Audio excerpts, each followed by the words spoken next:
along with the Commission on Immigrant Rights and Citizenship and several other groups, we've put together this evening of information on LGBTQ plus immigrants and asylum seekers. Let me give you a quick overview of what the evening will look like, and then we'll get started with it. We will have two lawyers, Stephanie Fisher and Lisa Weinberg, who are going to talk about some of the legal issues involved. And we will see two short trailers and a very short film. The links to the trailers and the films that they are trailers for are in your handout that's this shape. So you can watch them at home again or in the full movie. I also want to point out that to ask two things. One, everybody turn off their mobile phones, even though they don't ring down here anyway, but you know, we don't want any alarms or anything going off. Secondly, we'd like to ask you to refrain from taking photographs. We will have a photographer here and CCTV is here, but they both will only be taking pictures on the stage. So even for the Q&A, when you line up here, your voice will be recorded, but your face will not. So if you don't want to be identified, just don't identify yourself verbally. There's a lot of people to thank for making this whole evening possible, and I'll try and go through them quickly.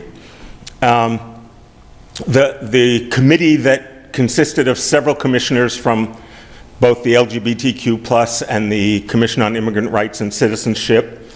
Let me quickly read some names. Nancy Schlachter, Linda Daniels, Aaron Stone, Abby Duker, Susan Bernstein, Kim Topping, Yarlinas Villeman, Marcio Macedo, Long John Zwamberry, and Priscilla Lee. And I want to give a special thank you to Greg McDonnell, Alicia Chandler, and Noe Kamalamala, who really stepped up and did more than their share of work to make this happen. So thank you, all of you.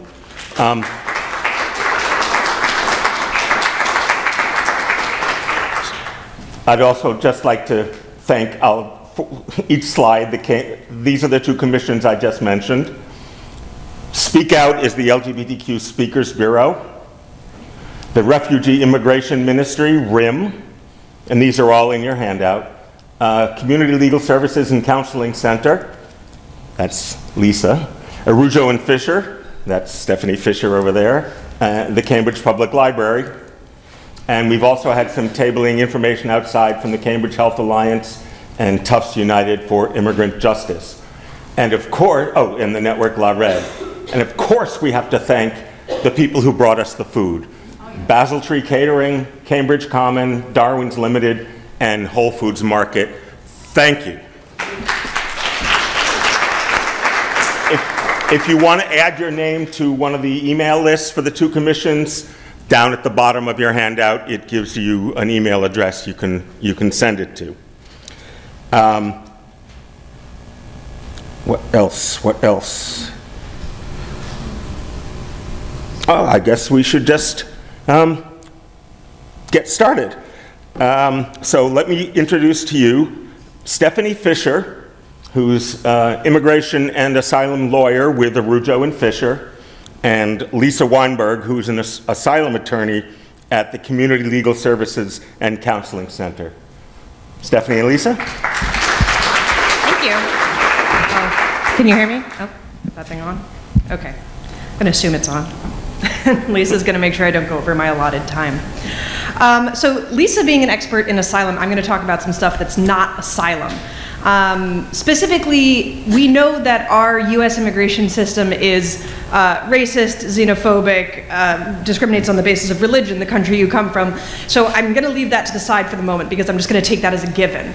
But I'm going to talk specifically about the ways that LGBTQ people have been treated in the system that's been unfair, which intersects with all that other stuff, to be sure. So a little background so that you know what I'm talking about. There's a couple different ways you could go about getting permanent residency in the United States, otherwise known as a green card.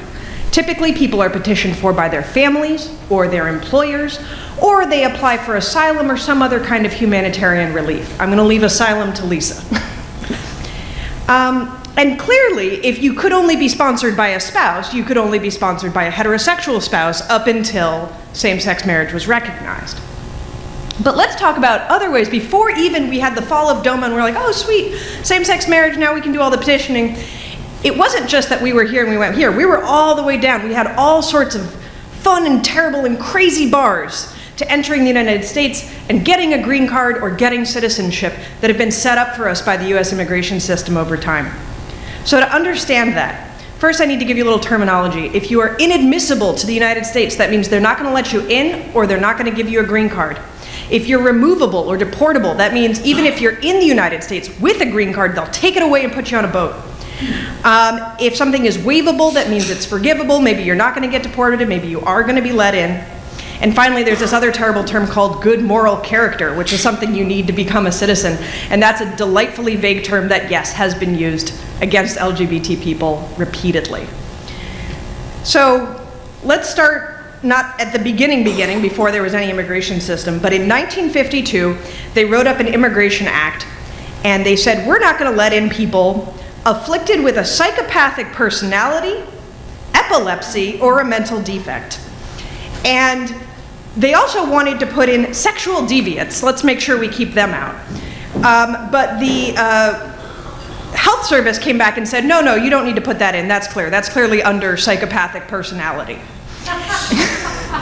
And for that reason, gay people were explicitly excluded. Until 1963, when one of the courts of appeals said, I don't know, that's really vague. Doesn't seem like it necessarily includes homosexuals. And 1965, Congress goes, oh, let me be more clear. So they put into the act, no, everyone who is a sexual deviant is going to be inadmissible, just so we all knew where we stood. Later on, the Public Health Service, which is kind of Health and Human Services, in 1979, they say, you know what, we're not going to certify homosexuals as being psychopathic personalities anymore. Well, what are you going to do? How do you keep people out? At that point in 1989, they said, okay, fine, we're not gonna look for homosexuals anymore, but if anyone admits to being a homosexual, we think we have to keep them out anyway. And they said, but only if they admit it. And supposedly it was gonna be a don't ask, don't tell thing. In reality, tons of people got harassed at borders, got harassed in green card interviews into admitting to be gay, admitting to be a homosexual, and were denied green cards or entry. It wasn't until 1990, which I think was within the lifetimes of most of the people in this room, that sexual deviance provision was finally kicked out of the law. If you thought, sweet, 1990, we're all good, well, don't worry, because we're excluding people with HIV. And we were doing that for, I say we, the United States government, was doing that for a super long time, until the early 1990s, when Health and Human Services said, you know what, maybe we shouldn't designate HIV as a danger to the United States. I think people with HIV could come in, and Congress went, no, no, no, no, no. So they put it explicitly in the law, we're not gonna let people with HIV in. And that sucks, because a whole bunch of our community was obviously afflicted by the HIV/AIDS crisis. It's another barrier that they were putting in the way of people.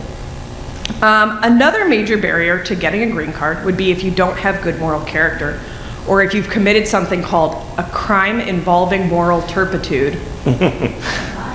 Sounds ominous, right? Sounds like something they'll use against us. They did. From the beginning, a crime involving moral turpitude would be anything you did that shocks the public conscience as being inherently base, vile, or depraved. Harvey Weinstein. Contrary to the rules of morality and the duties owed between man and man.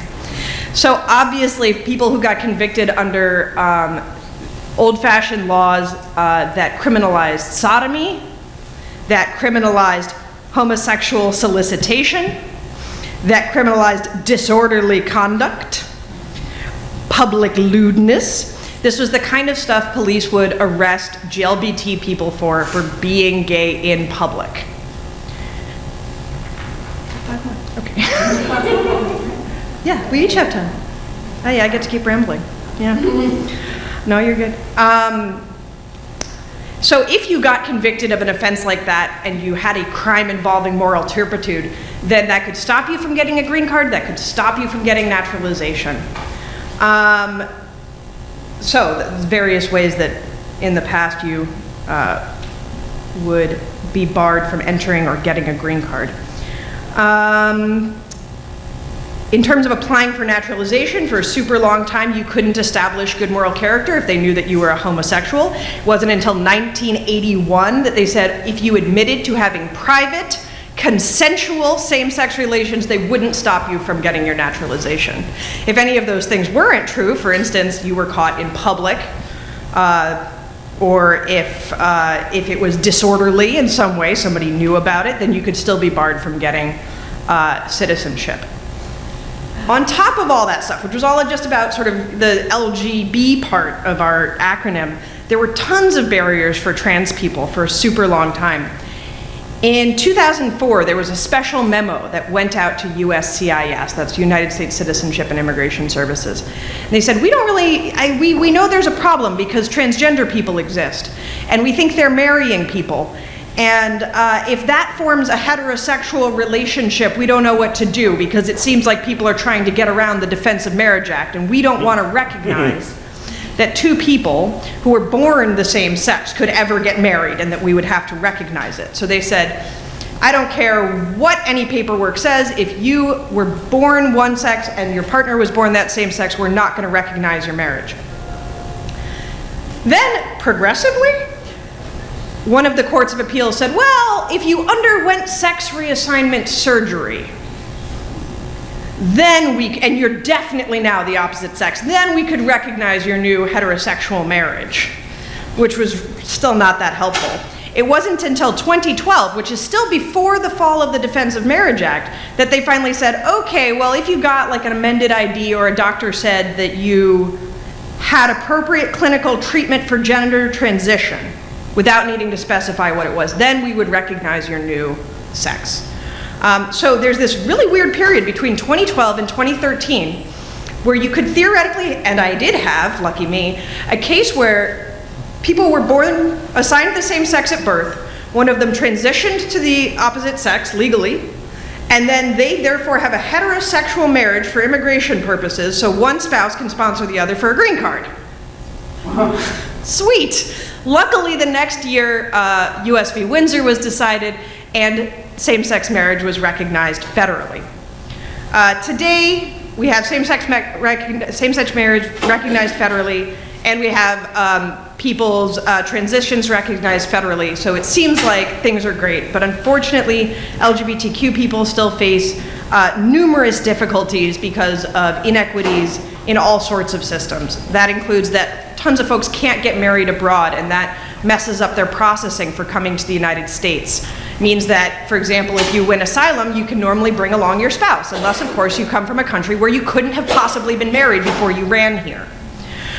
It also means that certain deadlines back in the past, before same-sex marriage was recognized, are missed, and if you want to go back and try and get that benefit for your spouse, you're going to end up having a federal litigation fight about it. And to this day, I think that although officers have received some training, the last time I had a really homophobic officer say something totally vile, I went to the supervisor, and the supervisor said, we had a training. One training. That was gonna work. So, officers still aren't necessarily comfortable with LGBTQ couples, with LGBTQ people. I've had situations where I go in with a client and I inform an officer, hey, my client uses he, him pronouns. And the officer just stares at me and then refers to the person as it, right? I've had that happen. I have a balance that I have to strike as an attorney in terms of saying, like, hey, could you not? And being like, but please approve the case, though, because we don't want any delays. We have officers that don't understand that people coming from a long history, people coming from countries where It's not safe to be LGBT, are going to have complicated histories, prior heterosexual marriages, that kind of thing. And we do have folks who are closeted, and getting the evidence together to prove that a marriage isn't for immigration purposes faces some barriers because people aren't out getting letters from mom and dad saying, this was great, really in support of this marriage, can be a challenge. So I'm over time, but suffice to say, I hope you learned something. And it's still tough for LGBTQ people today.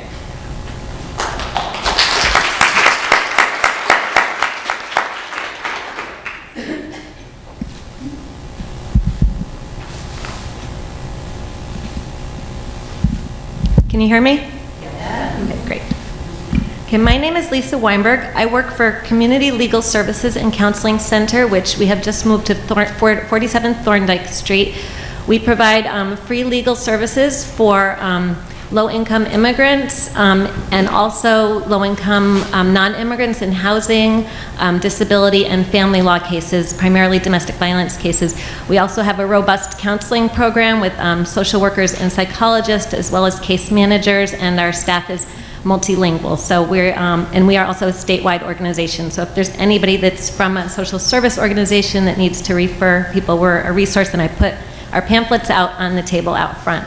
I personally have been doing asylum law for 17 years. I started doing LGBT cases about 10 years ago. My first case was for a Jamaican man, and even having been an asylum lawyer for quite a long time at that point, until he came into my office, I really didn't even know what was going on in the world, the human rights violations against gays and lesbians. So I quickly, and transgender, and I quickly educated myself and was appropriately horrified and started working on these cases intensely, and I've been doing them for about 10 years. So I'm not going to give a legal training today. If you're a lawyer and you want to talk law, I have some cards here. I'm just going to do a general overview about asylum, what it is, and the human rights situation in the world today. So in 72 countries in the world, homosexuality is illegal in some form. In 8 more countries, there are no laws on the books, but the laws which are on the books, for example, are against indecent behavior or violating a religion or depraved behavior, and that is also used against homosexuals. In 13 of these countries, the death penalty is the punishment. In many of the countries, long imprisoned terms are the punishment. In some countries, people are tortured in prison for their sexual orientation, either because of their identity or to be forced to reveal names of other people in their community. Even in countries where the laws are not enforced, and there are some of them, it creates an environment where people in the community feel empowered to target them and commit violence against them, because they know that nobody's going to come to their rescue and no laws are going to be enforced if they commit those acts. In October 2017, if you go on the internet and look this up, there are just thousands of incidents. So I just picked a few of the most recent ones just to give you an example. But in October 2017, Human Rights Watch reported that 500 gay men in Indonesia have been publicly flogged. The laws extend to Muslims and non-Muslims and criminalize consensual same-sex sexual acts. The criminal code permits punishment up to 100 lashes and up to 100 months in prison. In Uganda, Article 145 of the Criminal Code criminalizes carnal knowledge against the order of nature. That crime can lead to a sentence of life in prison, and it is used regularly against homosexuals. Some of them are clients. In October of this year, the New York Times reported an ongoing crackdown by the authorities in Egypt on gays and lesbians and transgender individuals who they entrap by trolling their social media accounts. In May of this year, the UN High Commissioner for Human Rights launched an investigation in El Salvador to the rampant killing of transgender individuals there. In 2006, Time magazine called Jamaica the worst place on earth for gay men. The most recent Human Rights First annual report confirms that the situation on the ground in Jamaica has not gotten any better. I want to tell you a little bit about the history of asylum law and how it came about. It started after World War II, when countries were trying to figure out a way to protect people who were fleeing persecution. As I'm sure you all know, many people fled persecution and they did not find safety in other countries, and many were actually returned back to their deaths. So it was really an answer of countries getting together for the question of how this will never happen again. So they came together and created something called the 1951 Geneva Conventions, relating to the status of refugees. At that point in 1951, 80 countries signed on and agreed to protect people from persecution. I will detail later what types of persecution that protects. In 1967, they updated it because they wanted to add people that were fleeing after World War II. So it's the same convention, but it just covers more people up until this date. What happens is that countries that sign on to it, they implement their own laws on how to implement it. So in 1980, our U.S. immigration system created laws to protect people fleeing persecution, and those are the laws we still work under today.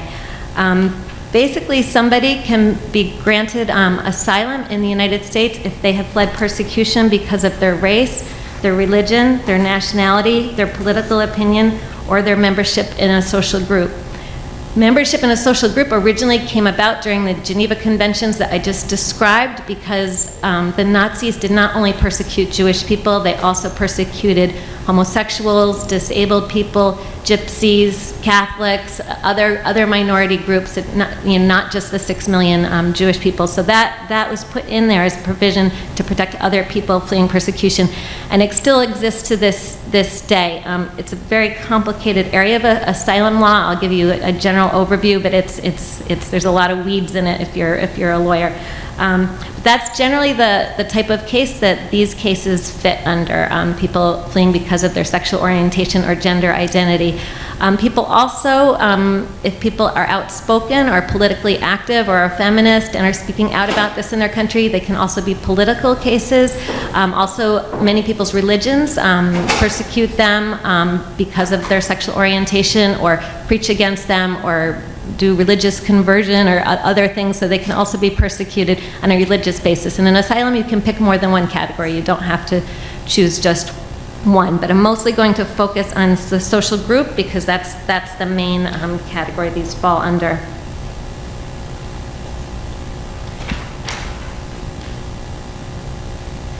So in the U.S., someone can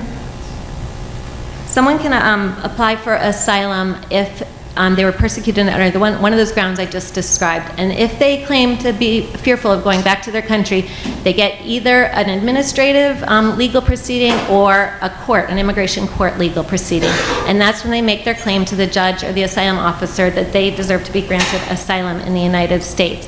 The lawyer's job is to help them prove that what they're saying is true, both in their country and what happened to them personally.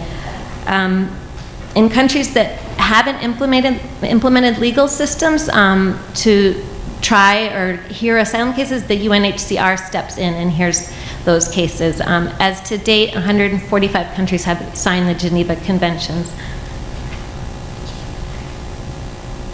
In 1994, Attorney General Janet Reno, in her last day in office, declared that sexual orientation should be a protected ground under asylum law. And she did that by making a case precedent from the Board of Immigration Appeals and declaring that is now precedential. It doesn't mean that every case wins. It means that she created an umbrella basis that's an okay basis for asylum.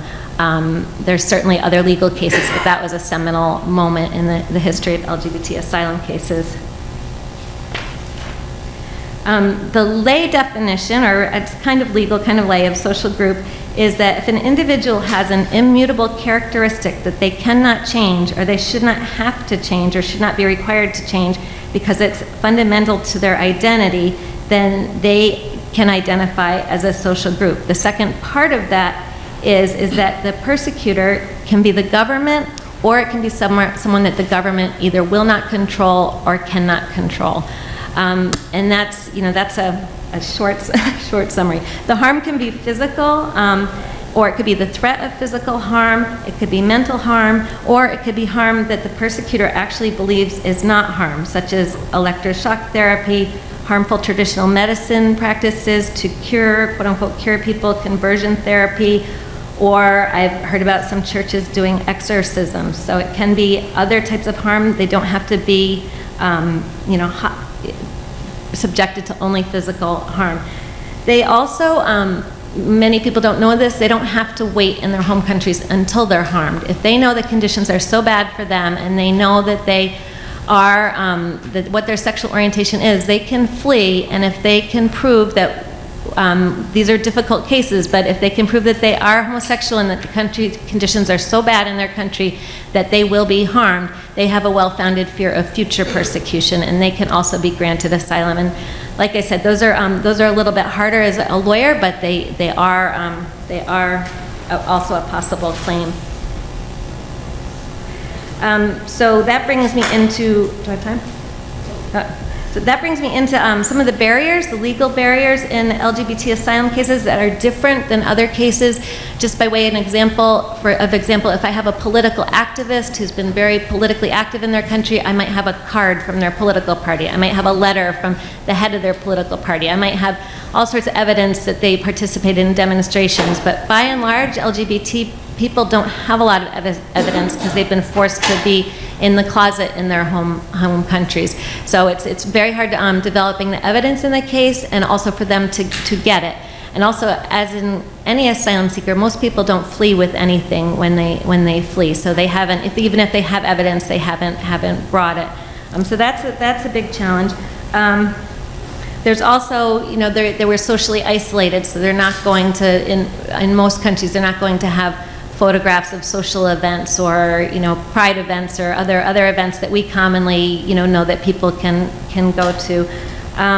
Sometimes their families have disowned them, so they're not going to be getting a letter from their mother saying, "Oh, please help protect this person," because they often are disowned by their families if their families even know.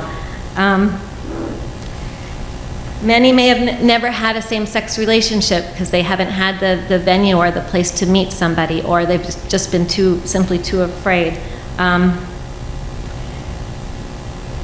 many are afraid because they've had partners disappear, they've had their associates disappear. Even if they've been active in an underground way, many of their friends and colleagues have been killed or harmed, so they're very afraid.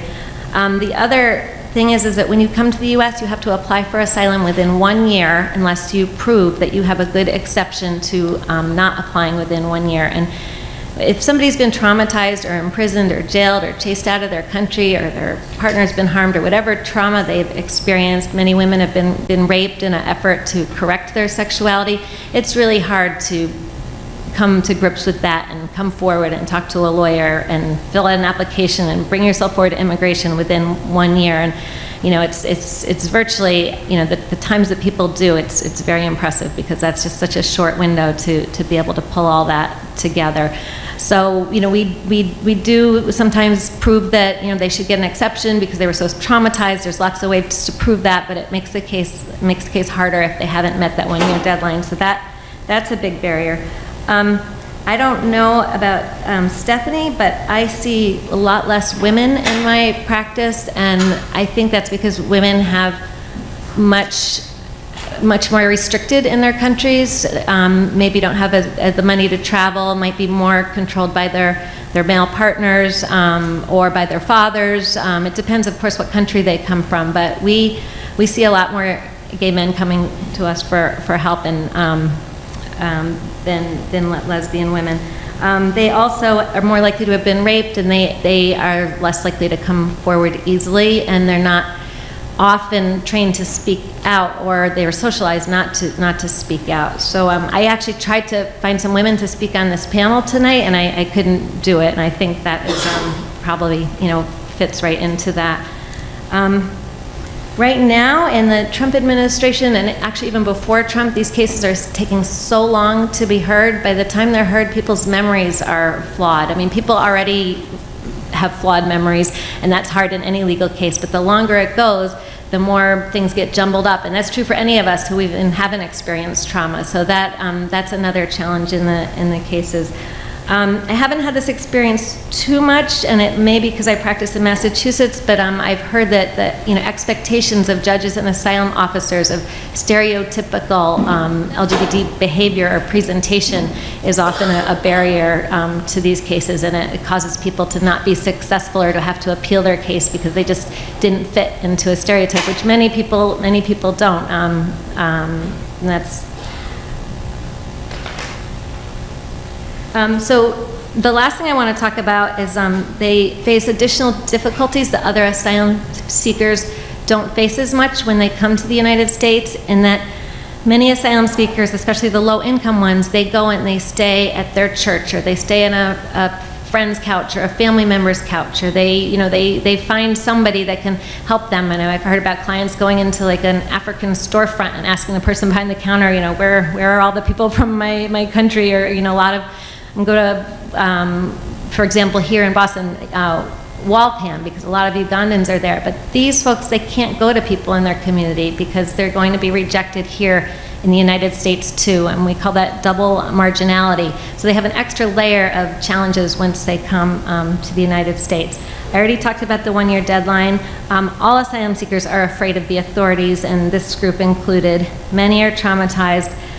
Many have used their last penny just to get here. They unfortunately can't work when they come to the United States legally, and they can't work even for a number of months after they apply for asylum. So they're really stuck in a difficult situation and needing help from other people and living on the margins. They're afraid of deportation. They still live in cultural and social isolation, as I said. And let's face it, it's still dangerous here in the United States. We're not perfect either. So my transgender clients tell me they're still afraid walking in the streets, and they're still they have to live with more safety, but still fear. And then there's really a lack of specialized counseling services for this population. Even in my office, we have torture counselors and people who counsel trauma survivors, but there's just a unique service and type of counseling that these folks need that is hard to find somebody who's especially trained in these kind of cases. We also use experts in asylum cases to discuss either the human rights conditions in countries or to document somebody's psychological or medical trauma, and we get volunteers to do that through Physicians for Human Rights or volunteers at our own office, and not all of them are well trained in these type of cases because it's a really specialized area. So there's a lot of gaps. I'm happy to say that we're generally successful in these cases. I've developed a lot of expertise, as a lot of other lawyers have too, and I've been speaking to groups like this for a number of years, and I find a lot more awareness now in communities about what's going on in the world than I did 10 years ago, so that's heartening too. It used to be, people would be shocked at those statistics that I originally talked about, and people aren't shocked anymore, so that's a step.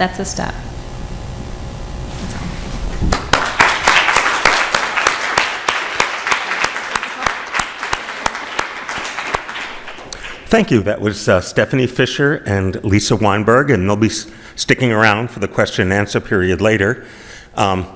Speaking of which, I'm a terrible MC.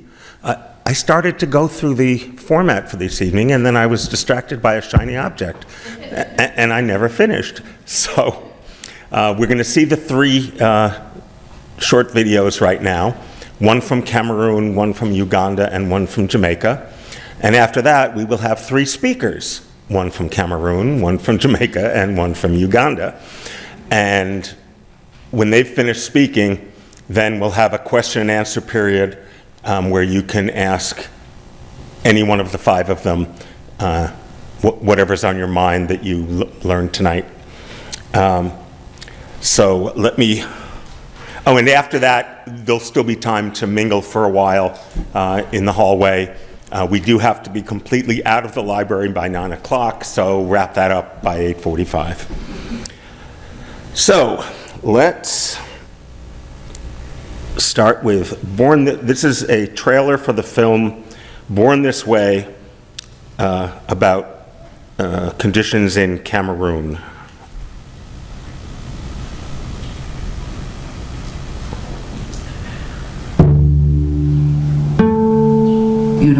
democracy, you don't have human rights. They were arrested because they are dressed like this. The police say, oh, there is a gay here. 5 years in prison.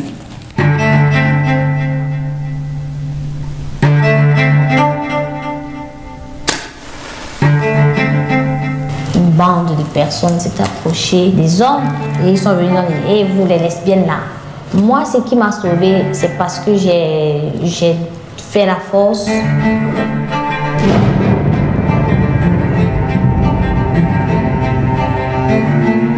illégal au Cameroun pour des personnes de même sexe de faire l'amour.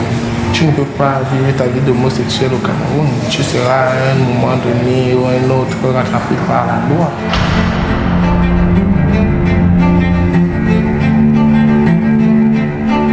Dès que j'ai le couteau, j'ai pu bouger, j'ai pu peur. Les 3 autres sont venus devant moi. Ils ont commencé à me cravater. Sache que tu es un gars mort. Je suis chrétienne, mais je suis homosexuelle. Ça, c'est difficile.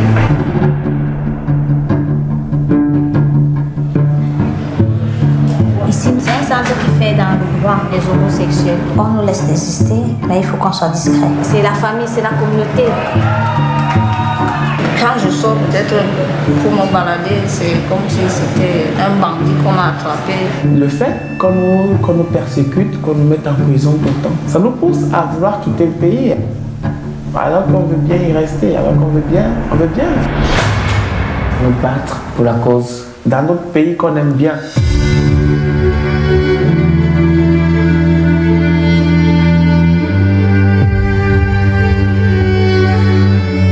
Je me sens très inquiet, très anxieux.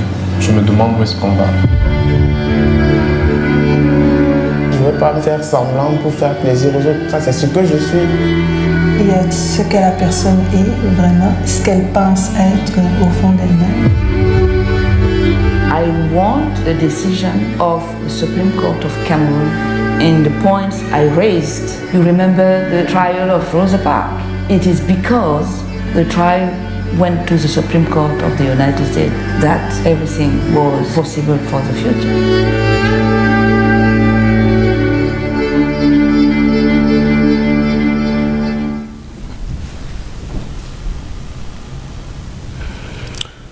And now, call me Kuchu from Uganda.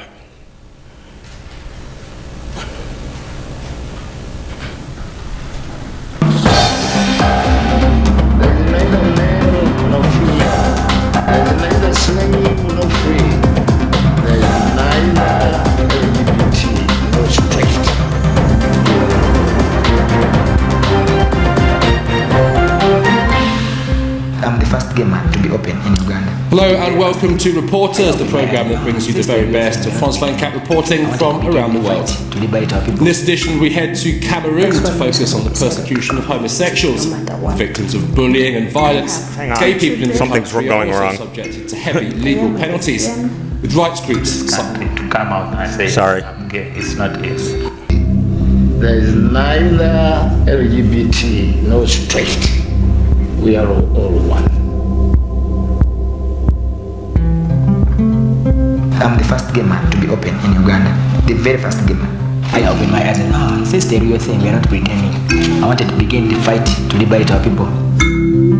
That's one reason I decided to come out, no matter what. I have 2 children. I am a lesbian. In this country, to come out and say, yes, I'm gay, it's not easy. 95% of the population does not support homosexuality. The anti-homosexuality bill proposes life imprisonment and death for aggravated homosexuality. If this bill passes, they say within 24 hours someone should report the person he knows to be gay. We are really going back into a ministry regime. This is the one that called for hanging here. I think Ugandans are interested in looking at pictures of homosexuals. The neighbors were saying that I will be the next victim. God's law is that homosexuality is sin, and the wages of sin is death. This man should be arrested, tried, sentenced, hanged. Sometimes I fear if they come and get me here when I'm alone. It is one thing being outed, and another one being denied. You Uganda can't wipe out homosexuality. We found ourselves and we accept and rejoice in the way we are. I cannot allow Ugandan children to be recruited into homosexuality. I will never allow it. It's not evil. The ones I've met are nurtured, they are born homosexuals.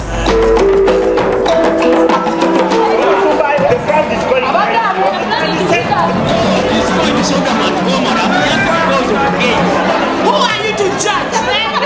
Is that The synonym of the queers here. K-U-C-H-U. They kept on saying we're not here, but over it, we are here.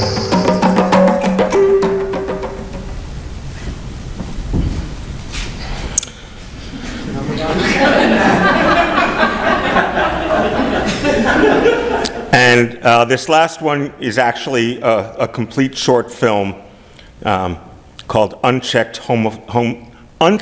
Homophobic Violence in Jamaica.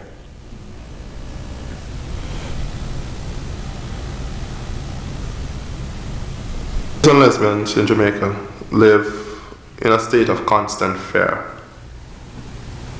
We live knowing that the probability of us being killed is very high. Dwayne Jones was a transgender youth who was chased out of home at about 14 years old. He was killed because he was at a party, he was dressed in female wear, and someone at the party outed him. This was at a street dance with about 300 people, and it appeared that no one attempted to intervene as they ran him down, stabbed him, shot him 3 times, and then ran over him with a car and left him to die on the side of the road. How does it reflect on society when you have a 16-year-old kid that's being so brutally murdered and nothing happens, no consequence? When I was in Jamaica, I interviewed over 77 LGBT people. The one thing that we heard time and time again was about how they were not accepted by society. Kids as young as 12 years of age being kicked out of their homes. I was beaten by 6 guys along with my brother and my mother in Spanish Town, where I had to run and pack my things and leave from that community. That's how I ended up here. I have been following the homeless LGBT youth who live in storm drains. For these youth, it means that they have shown signs of behavior that is outside of the heterosexual norms. That may mean that they are bullied at home, at school, or bullied within their families. Sometimes communities threaten to beat the gay youth, presumably to beat the gayness out of him. And the threat can be escalated to threats of death or threats of burning down the home in which the youth lives. These persons feel that there is nowhere to go. Homosexuality is not necessarily illegal in Jamaica. However, Jamaica does have the buggery laws on its books. The buggery laws are very old laws that come from when Jamaica was under British rule. While it doesn't outlaw homosexuality, it does outlaw anal sex between men. But the interpretation by different government agencies, including the police, fuels homophobia. There have been too many cases in which persons who have attacked members of the LGBT community have not been charged, let alone convicted. I was beaten up by 4 police officers in a pharmacy in Kingston in front of over 200 people. I went to live in hiding. One day I was stuck in traffic and a man walked across from a parked car on the other side of the road, and he came across and he said to me,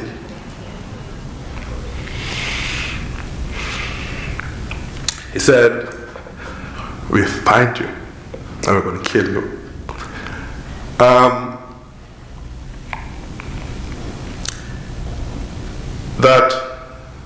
That was a life-changing moment. I didn't go back home. People are leaving Jamaica because they fear for their lives. They don't feel safe at home in Jamaica. And they're moving to countries like Canada to find safety. The reason I left Jamaica is because I was kicked out of the closet, so I had to flee the country that I was born in to seek refuge in a country where I am fully accepted for my sexual orientation. I worry every day about the LGBT people in Jamaica. I worry every day. I get phone calls, I got emails, I get letters asking for help. My life is in danger back home. Can you help? No one deserves to be hunted and chased out of their homeland. And I think it's supported by our government in the fact that they don't do anything. Why we just can't be allowed to be who we are, treated with respect and dignity that we deserve.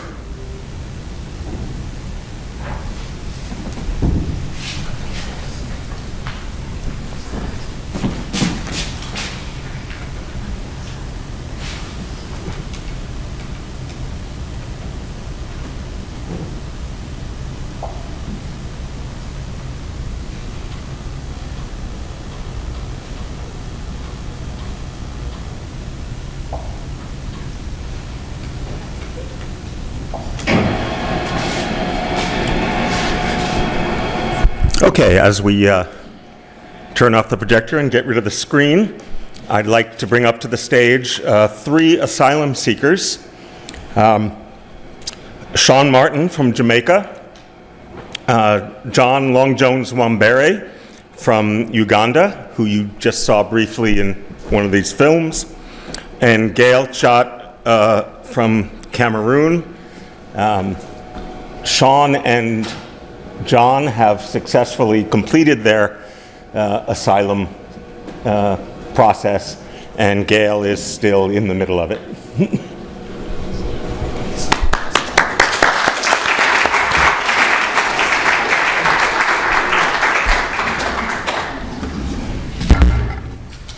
Downtown Queens, fuse an atmosphere of fear, forget.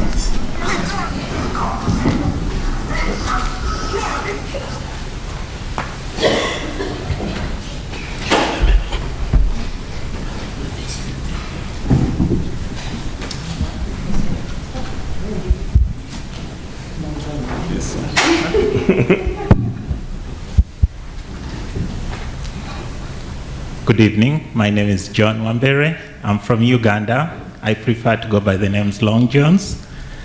That's my identity. It relates with the work I do. I have been an activist for over a decade, and I'm currently a resident in Woburn. My first home was Cambridge, and I still consider myself being a Cambridgian.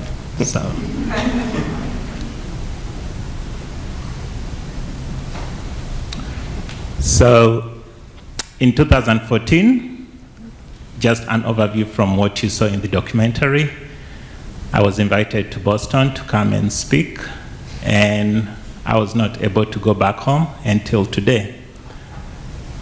In November, actually, yeah, in the next couple of days, it will be 3 years since I was granted asylum.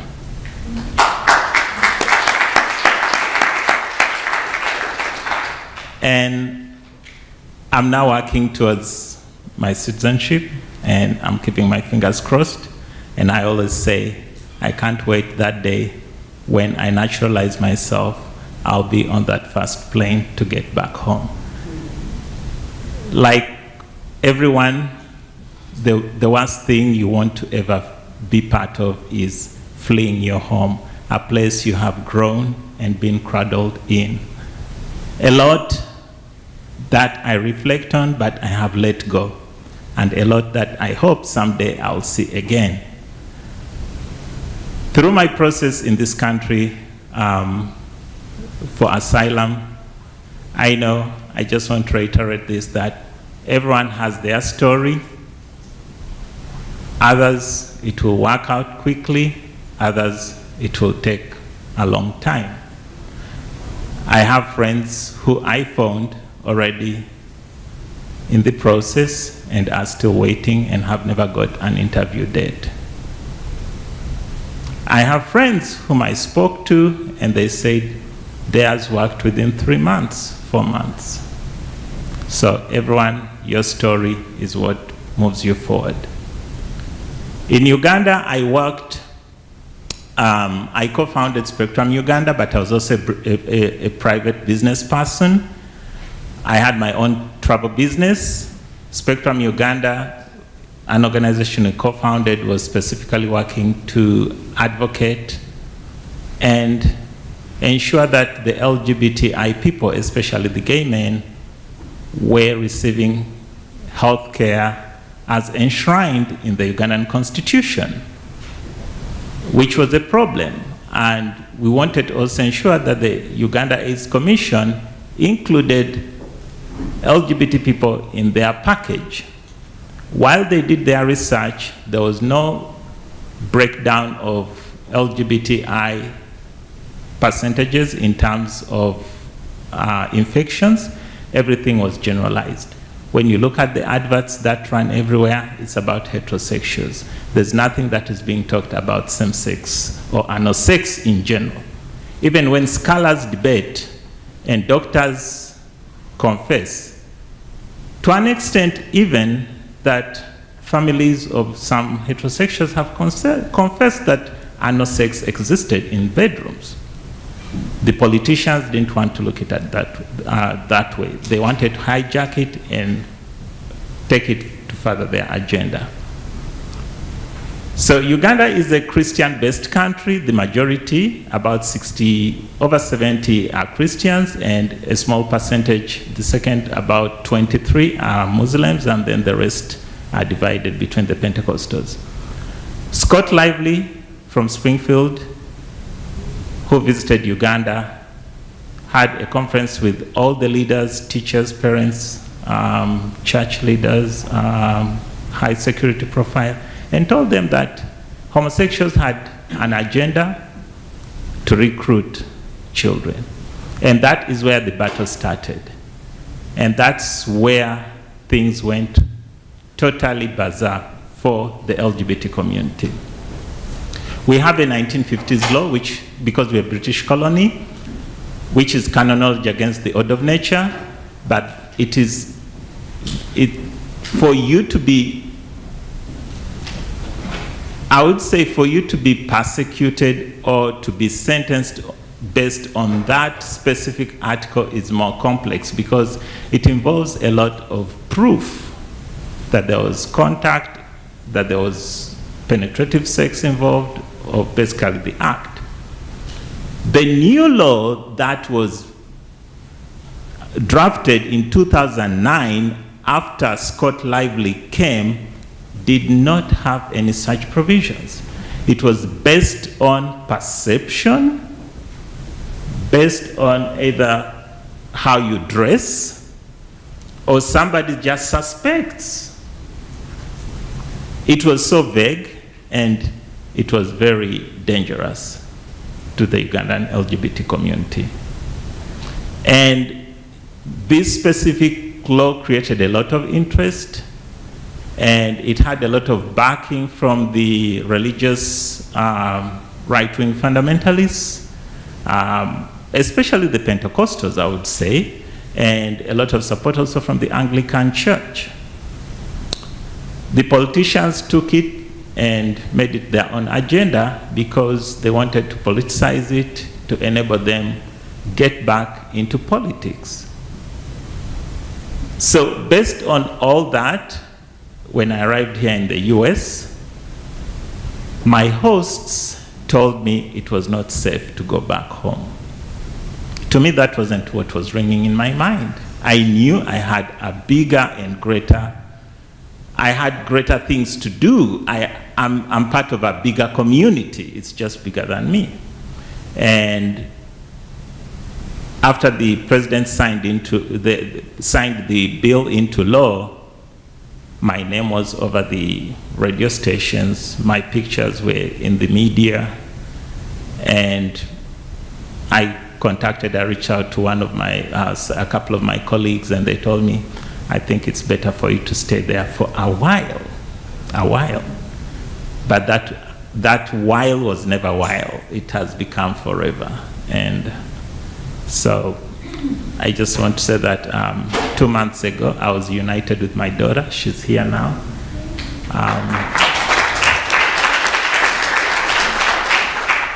Yeah, it was a long way waiting because I always remembered I just told her I'm gone. She knew, as usual, I'll be back home in 2 weeks. And it took her 3 years to see me again. So we are back as a family. But the challenges that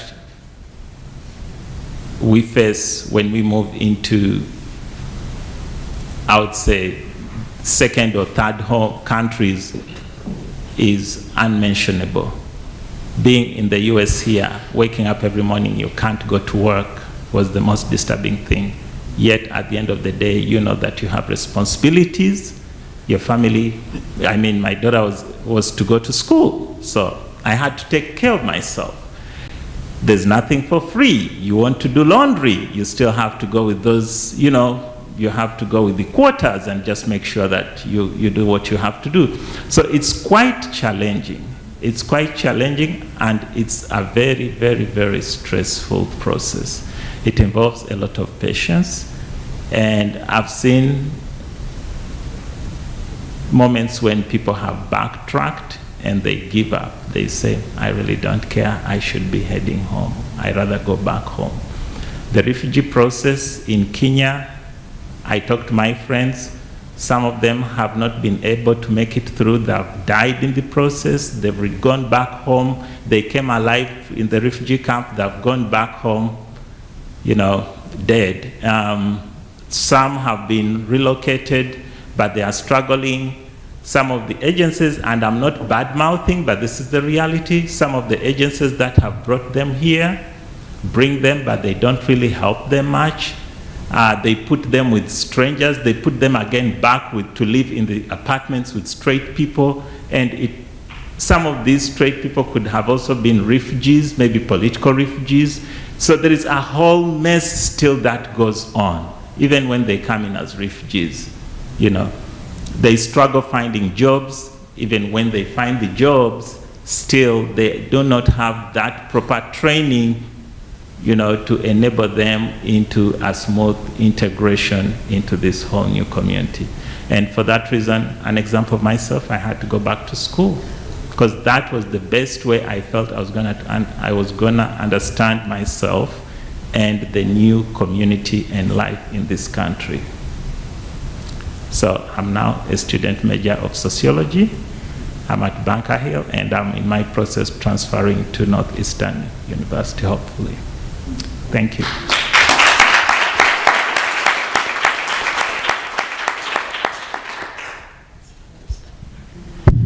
Hi, hello. Thank you for being here with us tonight, and thank you for the lawyer starting. I mean, I'm taking time because I don't know exactly what I'm going to talk about. I'm trying to kind of structure everything because I can't relate to so much the videos that they showed. I look at a video and like, this is home. These are my friends on the videos. And when Lisa was talking about the situation of human rights, I was like, you didn't mention that in Cameroon you can go to jail just because you drink. You take an alcohol beverage that is labeled as a main thing.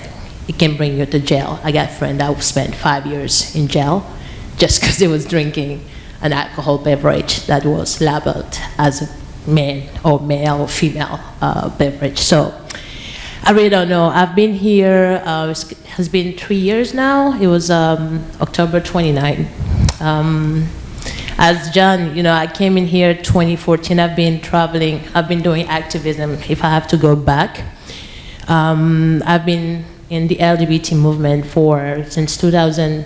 It took me a year myself. I went through a lot of struggle to kind of deal with the fact that I was gay, accepting it myself, and then now trying to find out, okay, there's a big community, there are people out there that I belong to, and I want to be able to share that with my mates back home. So I created I'm gonna put together a lesbian group support, like we were doing community outreach, education, and whenever possible, we were kind of partnering with health center that were more kind of close to LGBT, like you can't officially label yourself as an LGBT center back home, but they know that, okay, this is a cover for what they're already doing. So that's what I was doing. And I think the bad part, because when you're gay back home, you can't have a job. You can't be anybody, actually, if you're gay. You can't go to school. You don't have a right to education. And I was kind of the opposite of everything. I had a job. I was actually running a company, communication and marketing agency. And I had a pretty good market, or pretty good clients. So it kind of put me on the spot. Like, how can you be gay and having a job that pay good, showing yourself on TV? You're kind of setting the example for everybody else. So I became a problem. I didn't know that. I didn't know that I became a problem. So 2013, it was after a pretty huge event that I managed as a communication officer, and I started receiving threatening message like, hey, we don't like who you are. You better find a way to either shut up what you are or not appear on my TV so that you don't set example for people. I was like, well, that's just threat. I can deal with that. 2014, started running after my group was kind of growing. It was getting more girls that were more interested knowing what they are, what they were, what they were doing, how to take care of themselves. I went to, I've been beaten, like brought to a police station and beaten, like, okay, this neighborhood is not yours anymore, you gotta move. I said, okay, I can live with that. Like, you see people on TVs, they're winning battle. That's how I saw myself. I wanted to change the thing back home. I didn't want to leave. I never thought about leaving. So I kept doing that. I moved the neighborhood 2014, and in the middle of the year, August, between August and September, I came here for a gathering in San Francisco. And I went back home. I spent almost a month. They were like, are you gonna be safe going back with everything that's going on now? Are you gonna be safe? I'm like, I don't care, I'm okay. I mean, I can leave. My brother had been killed, I forgot that. My brother had been killed earlier that year because of me, because I received threatening letters telling that, hey, I'm gonna bury all my brothers and sisters, and I'm gonna be the last one. Nobody's gonna be there to bury me. But I was like, okay, I can live with that. I mean, what I had in mind was just bigger than everything else. So when I get back home, I flew back on September 29th. I went home, I arrived at the airport, and one of the security agents that I've noticed that I traveled a lot that 2014, he was like, we know who you are, we know what you're going to do where you are, but just know that here we are in our country, and there you are where you are. So they don't have a power here. Technically, we are powerful here. I said, okay, I don't know what you're talking about, but I went home. And I think 2 weeks after, I was coming back from work, and I'm always going to be grateful, because just a side note, always be nice to people, your neighbors, always help them, because I don't know what I would have been today. The son of my landlord heard people, there were 2 police guys coming to my room, because obviously I was under arrest for homosexuality. And the worst part is not going to jail, is what can be done to you when you are in jail. Like when you go to jail, I've seen so many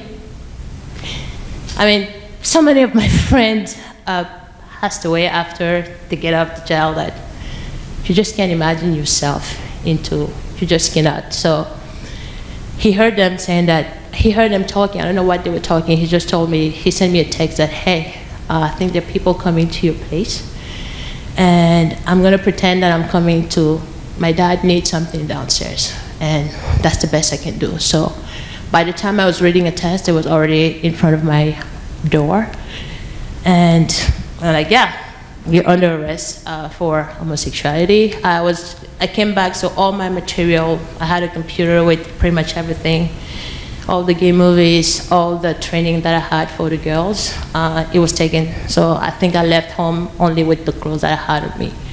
Thank God, like maybe 2 or 3 months before that, my birth certificate is the only thing that I had. My birth certificate and my passport are the 2 things that I put safe. I put them safe somewhere. And when I left home, because the son of my landlord come up, he's like, okay, my dad needs you some down. I said, okay, you're already gonna arrest me at this point. I'm not gonna file, not gonna run. Is it okay if I just go down? You can come with me. I'm just gonna go down, help my landlord, and I'm gonna go with you.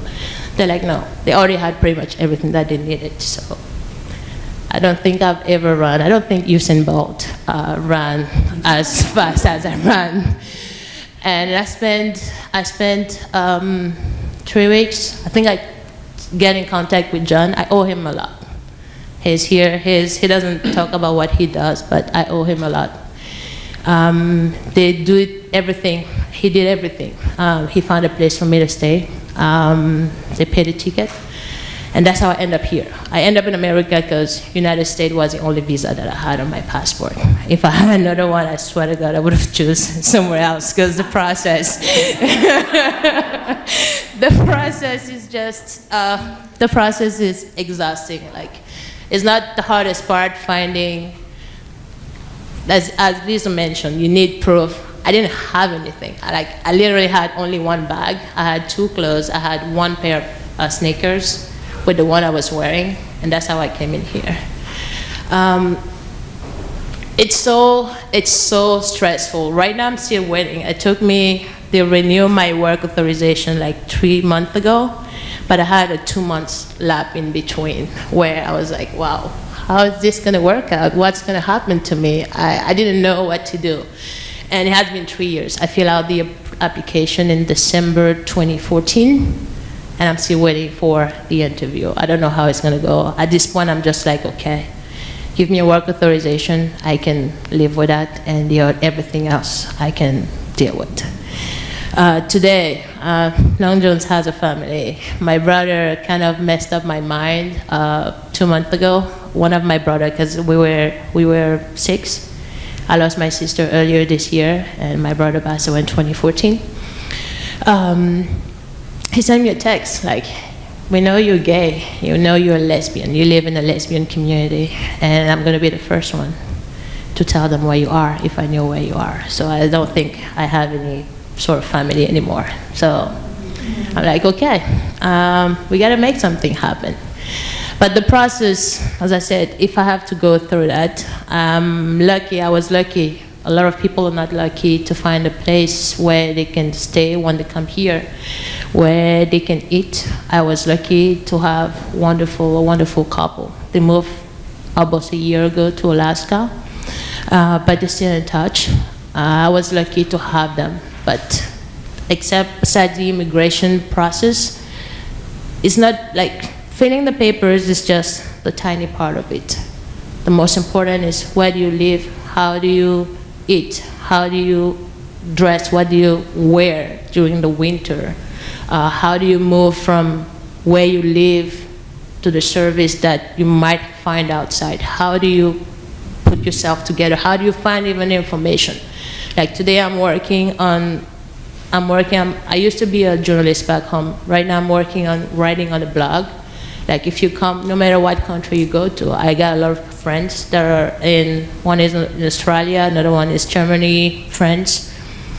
Whatever country you go to, I want to be able to give resource. Say, hey, if you go there, whether you're seeking asylum, whether you're marrying somebody, this is what you need to know, because the reality is different than where you're coming from. That's what I'm working towards too. So if I got the interview, well, that's gonna be amazing. If it doesn't come, as far as they give me the work visa, I can do something with my life. Thank you.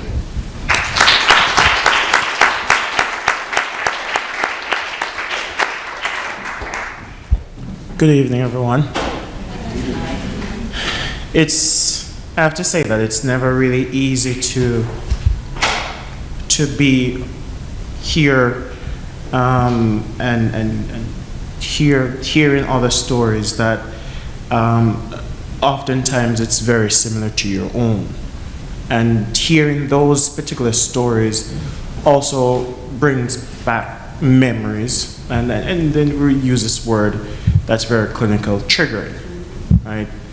It's triggering. Nonetheless, from a very long time ago, I was quite aware that sharing these stories are important, and it's important for several reasons.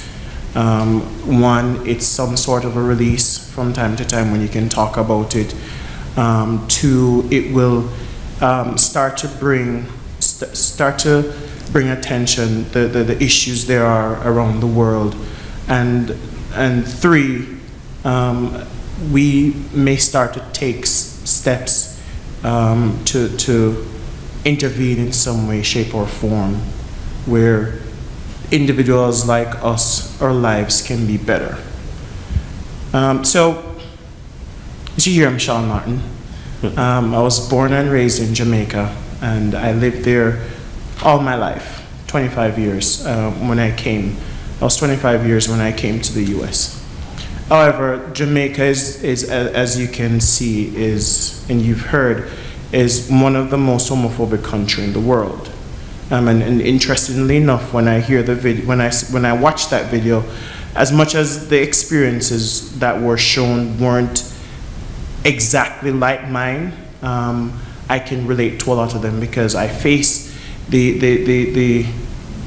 death threats. I face the concern of whether or not I'm going to be safe in my home at night. I've had friends who were killed, and so on and so forth. Actually, Gareth is a very good friend of mine. We've been friends for many years, and we've also did work together when I volunteered for JFLAG and JAS. So one of the specific, or a couple specific events I can share with you, I'll start with. I remember I'm always a vocal person, I'll point that out, right? And as of such, it got me my first job when I was about 17. And I was working with this office with people who are very educated, and educated where they're managers they worked with the state for one, and you have the supervisors and the managers in there. And there was a specific incident on television where the former Miss World, there was an allegation that they found her husband in a compromising situation.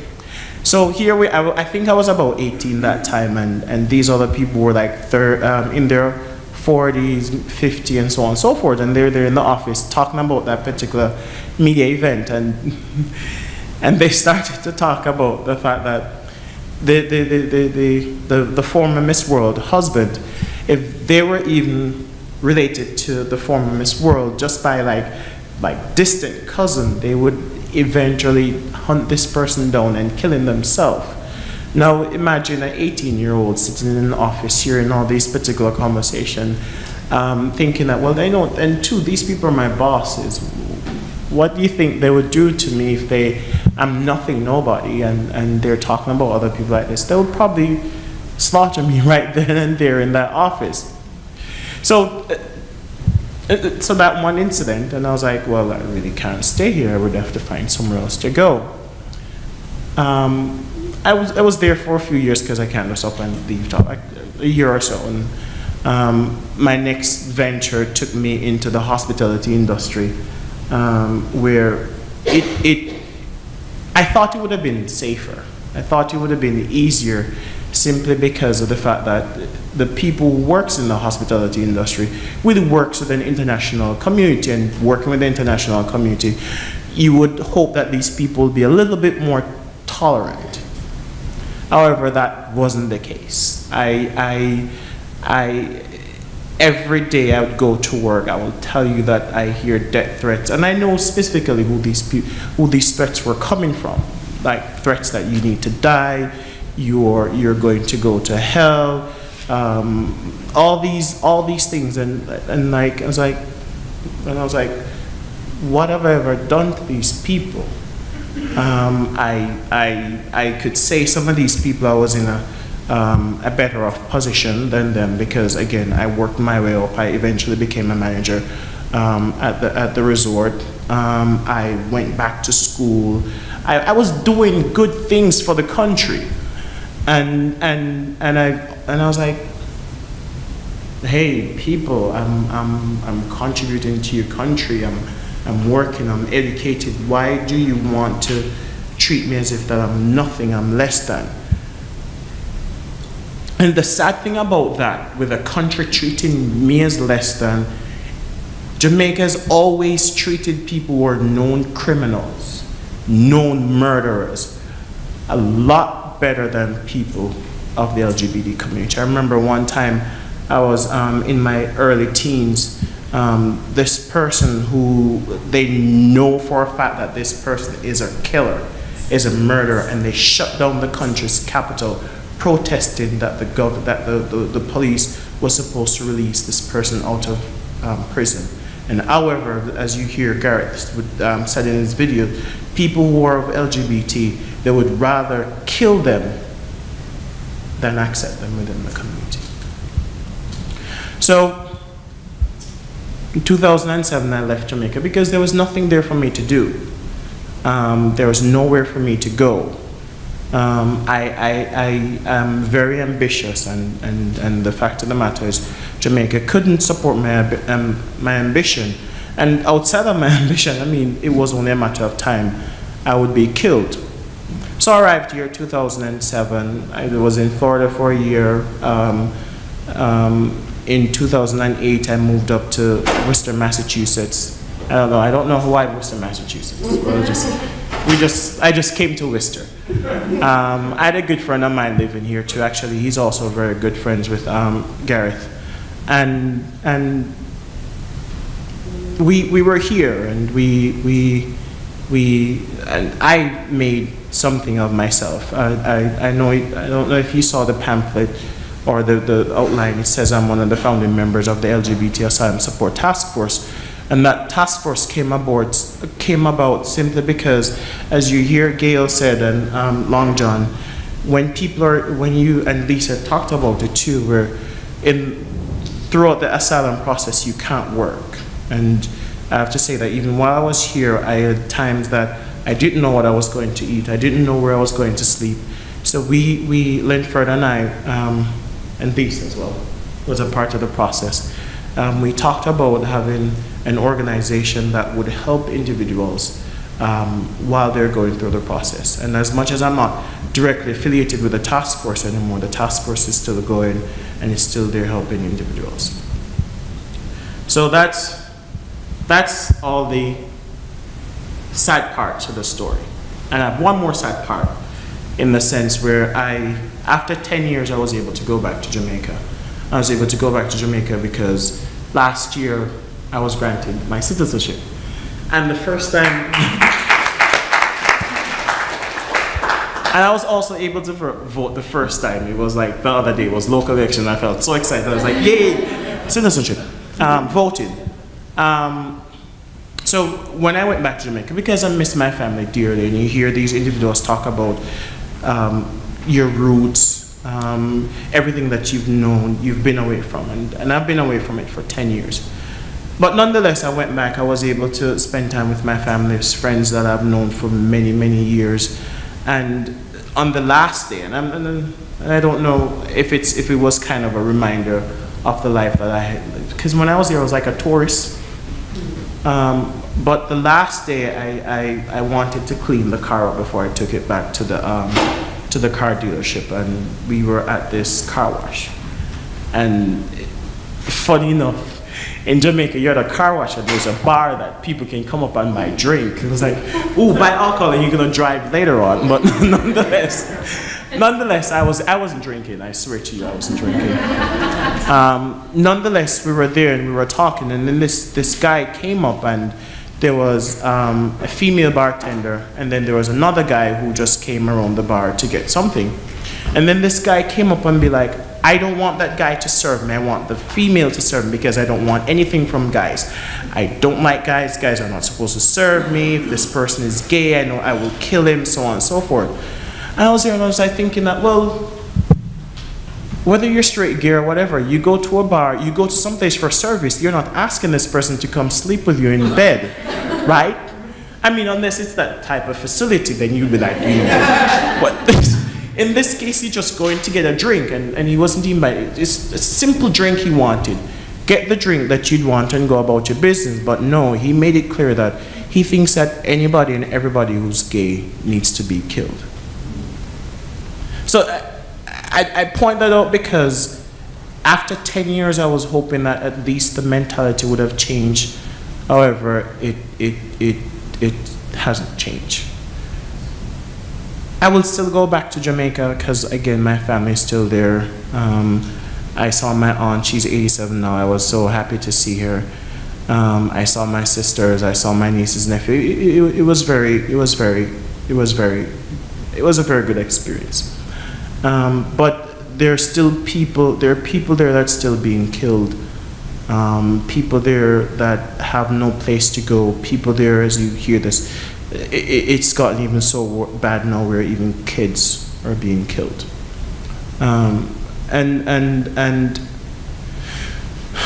as of such,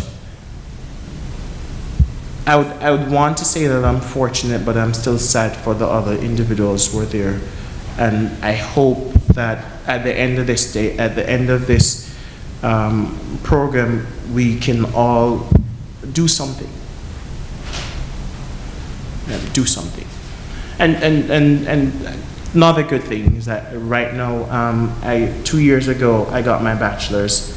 And right now, actually, I was supposed to be in my class. I'm in grad school. I'm doing my MSW. I don't know, social worker. Maybe someday I'll go there and be able to do something with that. Or something here that will connect to something there. So, again, do something. Thank you very much.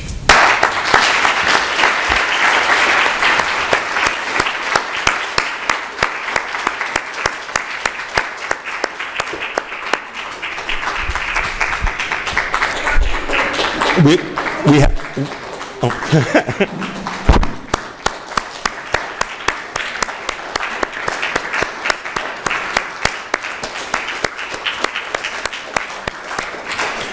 We have about 15 or 20 minutes for questions. So if you have a question for any or all of our panelists, just line up on the ramp here and use the microphone. I'll remind you that your voice will be recorded, but your face will not. Cameras and videos are only pointing at the stage. And just listening to your stories, the thing that moved me was not so much what you went through, but that you're here now and there are other people going through it right now. I mean, you're the lucky ones. You're a citizen, you're on your way to citizenship, you're on your way to being an asylum granted. And it's been a hard road for each of you, but just because you're here doesn't mean the roads are finished for everybody else. So I'm very proud of what you've done, and I feel for you and for everyone coming behind you. Hi, I was really in awe and inspired by the risks that you guys took in order to be a voice in the community that you lived in. And I'm just wondering that for those of us who have the privilege of, living in these communities where it's fairly safe to speak out and to advocate and being an activist isn't as much of a danger, what can we do to help your communities from here? Is that to any of us? Yeah, any of you. Okay, so first I have to say that last year I was working with Coro Allegro in Christchurch, Cambridge to raise money. We raised money about $12,000 and we split it to two groups of refugees in Kenya, LGBT Ugandan refugees actually, in Kenya. And the other part of the money also was sent partly to Uganda to help out with advocacy for PrEP, So when it comes to what can be done, I mean, I always say, depending on the situation, I know we used to call for people to sign petitions, but I can't really say that petitions are the ongoing thing right now. It has taken a different toll. I just want to quickly clear this, why I'm saying that. So the law that the Ugandan government passed was nullified in 2015 August. After they signed the law, we went to the Constitutional Court and they overturned it, actually to the Supreme Court, and it was overturned on technical grounds that the passing was not in good faith. First of all, there was lack of quorum in the parliament to pass the law. But we missed the major element that we wanted. We wanted the definition or to define the constitutionality of our citizenship. We missed that part because it was based on technical grounds. So that's why I say petitions may not really help right now, but I mean,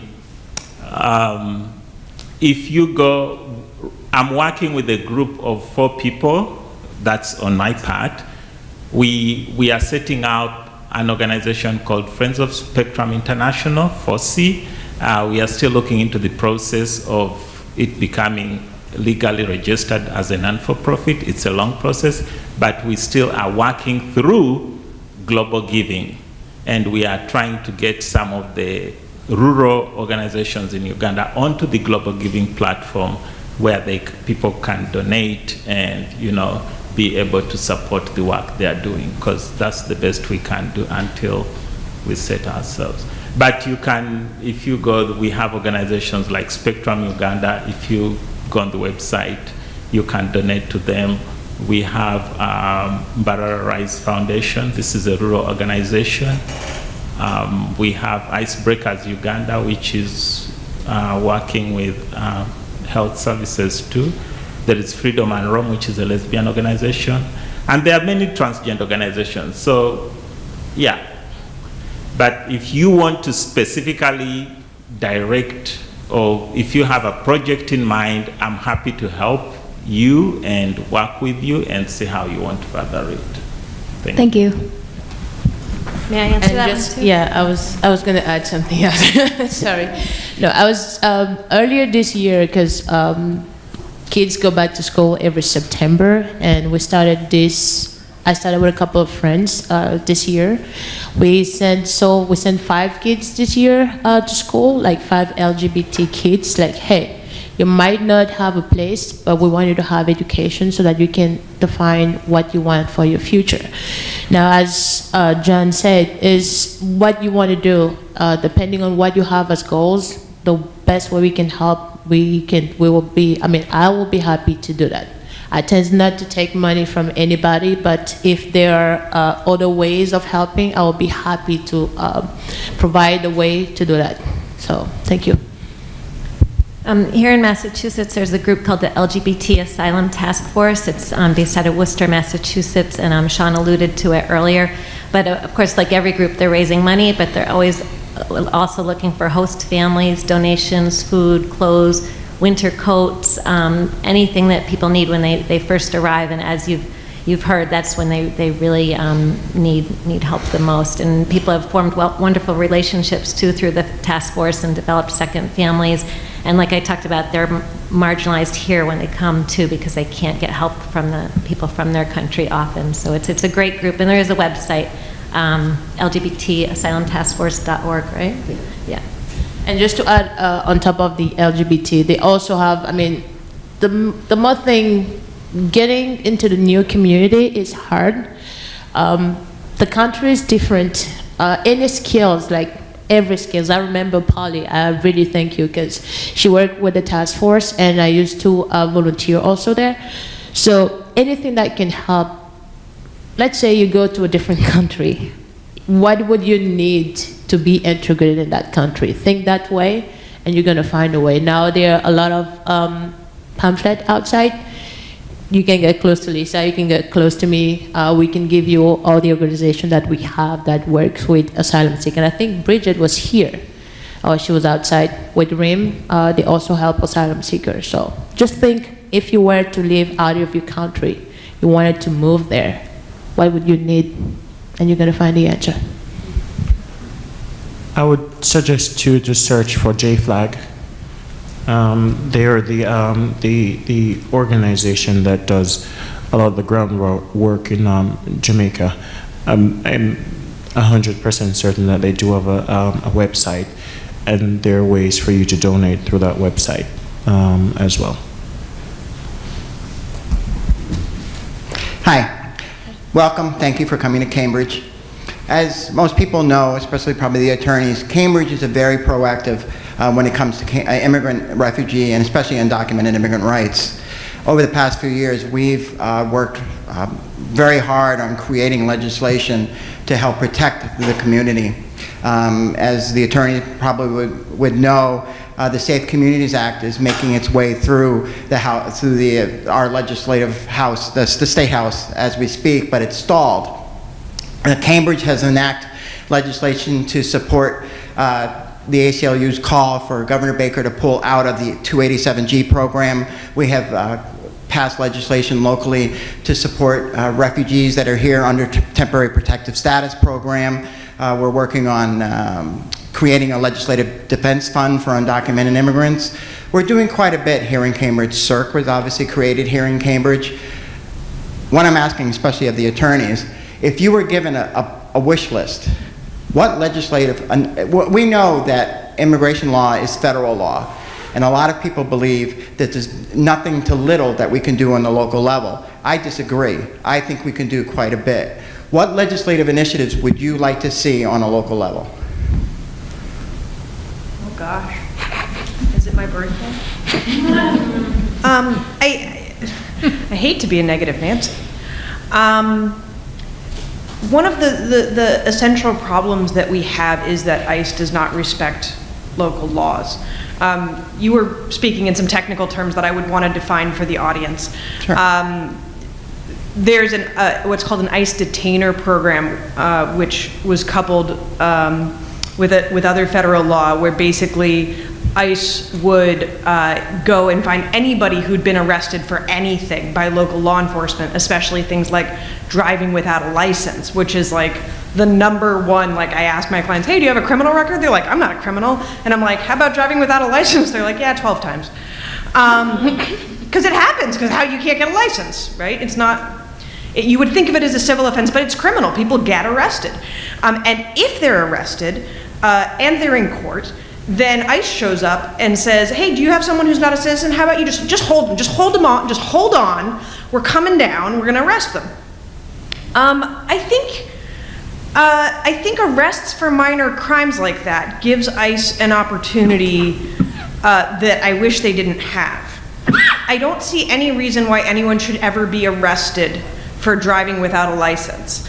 I think locally it would be great if we could decriminalize some of these minor offenses that relate to being undocumented, or authorize people to have driver's licenses, because We've tried that. That'd be neat, wouldn't it? We've tried that. Yeah. Because it would benefit everybody. If you don't have a driver's license, it's hard to get insurance. If you don't have insurance and you don't have a license, you get in an accident, everybody's screwed.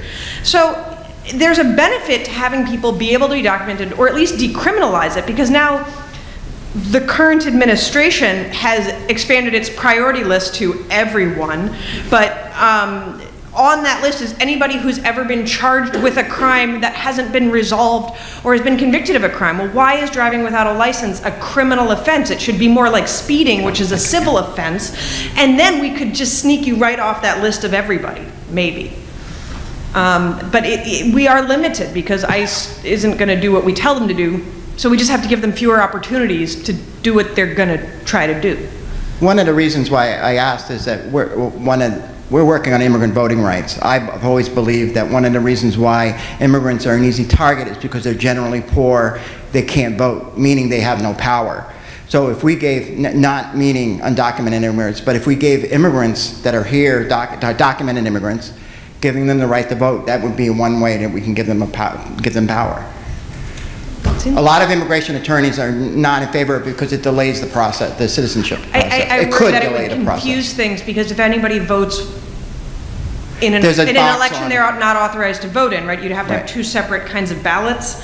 And if people No. accidentally voted in a federal election, they'd never be allowed to be a citizen. So as an attorney, Not I if they just vote cringe, like, legally. wait, don't pick up the wrong ballot. Like, don't Well, there's screw over your there's future. communities in Maryland, there's 6 communities in Maryland, for example, that have legally passed immigrant voting rights. So on the citizenship form, is if there's a question that if you're asked, have you ever voted in an election? You can answer yes if you voted legally. For example, New York City allows immigrants to vote in school committee, not in the city council.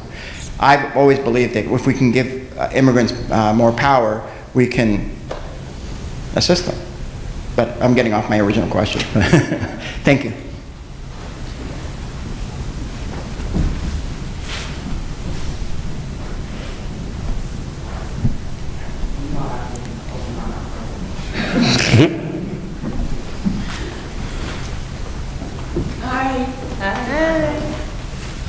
I just had a comment and a question. The comment is that it's really, to me, very humbling to hear your stories, and I'm humbled, and I bow to you for sharing those stories with us, because I know how painful they are, how triggering they can be, and although we do this for the greater good, you know, and to spread information, it's also, I understand how difficult it was. In fact, as we were watching those films, I was thinking we should have talked about trigger warnings before we even started watching some of those films, because it's very traumatic. So that's my comment. My question, I'm asked Aaron, I'm one of the commissioners here in Cambridge, and I asked Aaron, where were you all from? And in terms of where you living here. And the reason why I asked her that question was because one of the things that is very difficult for anybody, like your question is, what would you need when you go away and you're moving to another country? And so for me, I always think of what is a person's, if you're not meeting someone's basic needs, then everything else doesn't matter. In so many ways, if you're dealing with food insecurity, if you don't have a warm coat, if you don't have warm boots, that's the first thing that we take care of. One should think to take care of, right? Your basic needs. So when the question was asked about what can we do, my first thought was, how do we meet basic needs?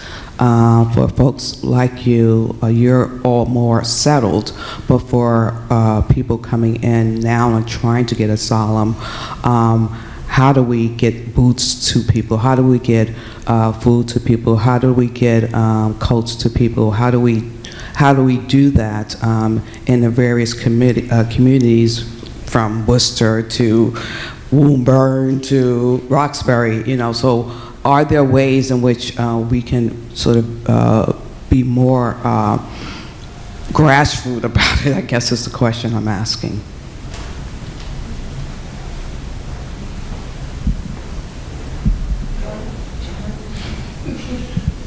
I think we'll defer back to the task force, the LGBT Asylum task force. And I have to say, interestingly, as much as they seem local, they're not local. I remember a few years ago, we ended up helping someone in San Francisco. So it's the asylum support, LGBTAsylumsupport.org. And there's a wealth of information on there on how to participate and how to be a part of that specific community. And I know that there are other local organizations that's cheering. Like, which one? Refugee Immigration Ministry works around Boston. Right. But it's it's a really good model, and I think it would be really powerful if it was replicated in other communities or churches or community groups or, wherever people congregate. And the other thing that's really powerful about it is when people come here, they think they're the only ones, and then they get to find out through this task force that they're actually not. There's actually other people from their country here in the U.S. who have fled here, or even other countries that have experienced the same thing. And when I watch this, I see that that's part of the power, along with the basic needs getting met. And just like, if you really want to be real, like, Pastor Judy is the one running the asylum task force. Pastor Judy, if you want her number, she will be happy to add you on the mailing list, and you're gonna be like, I can't do this anymore. But if you want that, I can give it to you. And for those watching on television, there was a comment from the audience suggesting an organization called the Refugee Immigration Ministry, which is r-i-m.net. Am I right? We think I'm right. Okay, so there are no more questions, so we'll bring this to a close. Before we thank our panelists again, I just wanted to say we have about a half an hour before we have to leave the library, so stick around and talk to our panelists, talk to the people that have been tabling in the lobby about their different organizations, and have some cold pizza. So thank you, all five of you.